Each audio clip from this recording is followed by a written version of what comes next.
Good morning friends. चलो आज discuss करते हैं रिलायंस इंडस्ट्रीज़ के बारे में लेटेस्ट न्यूज़।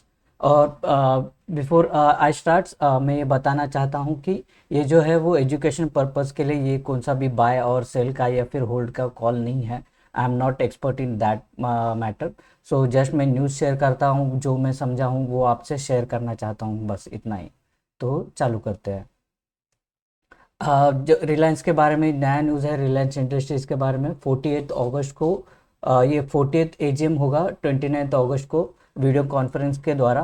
फाइनल जो डिविडेंड है वो 5.5 पर इक्विटी शेयर होगा विथ अगस्त 14, मतलब अगस्त 14 को जिनके पास जो शेयर रहेंगे, ये शेयर रहेंगे, उनको वो इक्विटी मिल जाएगा।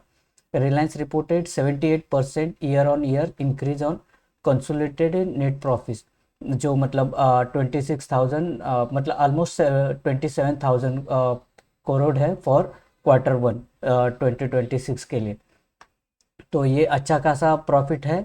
और जो एबिटा है वो ग्रू हुआ है 36%, जो अच्छा खासा सा मतलब प्रॉफिट देखने को मिल रहा है। रिलायंस इंडस्ट्री जो ऑलरेडी टॉप निफ्टी में आती है, इंडेक्स में आती है, उनका ये ये प्रॉफिट देखने को मिल रहा है। और उनके जो मेन जो उनका जो जियो इंडस्ट्रीज में जो मेन जो कंपनी है वो जियो प्लेटफॉर्म, वो स्ट्रॉन्ग ग्रोथ देखने को मिलती है 18.8% इन रिवेन्यू में। तो मतलब जो मेन जो जियो रिलेटेड जो भी न्यूज़ होगी या फिर ऑयल या जो जियो तो वो अच्छा खासा शेयर रखता है जियो, ये रिलायंस इंडस्ट्रीज़ में। तो और यूजुअली जो एजीएम होती है रिलायंस इंडस्ट्रीज़ की, उसमें एक बिग अनाउंसमेंट रहती है। तो 29 अगस्त को हमें देखने को मिल सकता है कि एक न्यूज़ होगी। तो उसका वेट करेंगे। और शायद इसके वजह से जो इसके जो शेयर है या फिर स्टॉक है, उस पर पॉजिटिव इफेक्ट पड़ने का ज़्यादा चांसेस है। तो उसके बाद है जियो इन्फोकॉम आईपीओ।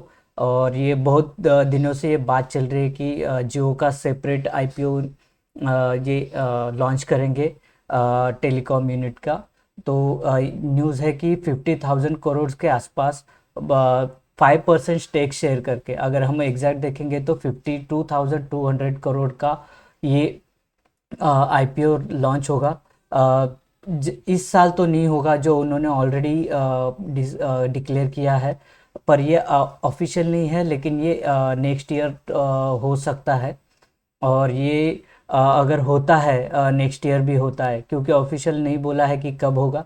लेकिन जब अगर अगर होता है तो ये अब तक का सबसे बड़ा इन्फोकॉम आईपीओ मतलब रिलीज़ होगा।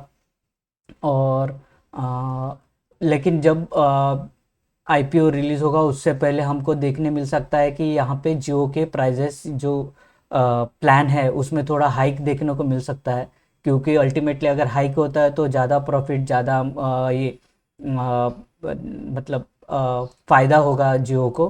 तो उसके लिए और ज़्यादा ये आईपीओ को सक्सेस मिल सकता है, तो इसके लिए ये टैरिफ हाइक होने का चांसेस ज़्यादा है। तो जियो का प्रॉफिट शेयर है वो रिलायंस में ऑलमोस्ट 30% है। लेकिन हमने देखा है कि अभी जो हुआ है Q1 में ही वो ऑलमोस्ट अराउंड 18.8% है। ओवरऑल जो है अराउंड 29 to 30% जियो का प्रॉफिट शेयर रहा है रिलायंस इंडस्ट्रीज में।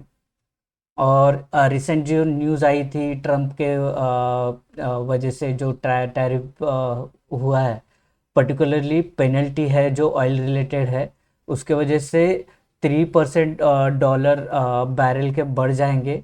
और रिलायंस का एबिडा है वो एस्टिमेटेड जो है वो